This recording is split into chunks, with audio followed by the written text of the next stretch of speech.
নাই গাড়ীখনে খুন হৈছে কিন্তু আচ্ছা আচ্ছা গাড়ীখন তোমালোক যোৰহাটৰ পৰা গুৱাহাটী আহি আছিলা নে যোৰহাটলৈ গৈ আছিলা নহয় সাপেখাতিৰ পৰা যোৰহাট গৈ আছিলো সাপেখাতিত কালি প্ৰগ্ৰাম এটা আছিলে তাৰপিছত একো হেৰি নাই আৰু সাপেখাতি কমিটিখনক খবৰ দিলো তেওঁলোকে আমাক লৈ আহিলেগে আৰু তেতিয়া ৰাতি অলপ পৰিৱেশবিলাক বেয়া হৈ যায় যে এক্সিডেণ্ট হোৱা বুলি শুনিলো খবৰটো কি হৈছে তুমি ঠিকে আছা চব দৰ্শকক কি জনাব লাগিছিল যিখিনি অনুৰাগী আছে তেওঁলোকে বিচাৰি নালাগে মই নিউজটো বজাৰ লগে লগে যিখিনি ফোন কলছ পাইছো বা মানুহৰ ৰাইজৰ হেৰি পাইছো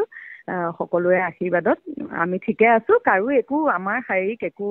আঘাতপ্ৰাপ্ত হোৱা নাই গাড়ীখন অকমান খুন হৈছে বাকী ইমান চিন্তা কৰিবলগীয়া একোৱেই নাই ঠিক আছে ক'ৰ পৰা ক'ৰলৈ আহি থাকোতে হৈছিলে ৰাতি হৈছিলে চাগে কালি এটা অনুষ্ঠান আছিলে হয় সাপেখাতিত এটা অনুষ্ঠান আছিলে আমি হেৰিলৈ গৈ আছিলো ঘৰলৈ গৈ আছিলো যোৰহাটলৈ হয় ওকে ঠিকে আছে তেনেহ'লে থেংক গড আমাৰ ফালৰ পৰা শুভেচ্ছা থাকিল আৰু অনুৰাগী বহুতে ফোন কৰি আছে টিভি চেনেলতো চবে এতিয়া গম পাব যে বৰষাই জল ৰাইট তেনেকে কৈ দিব পাৰো এতিয়া নিশ্চয় ঠিক আছে ধন্যবাদ থেংক ইউ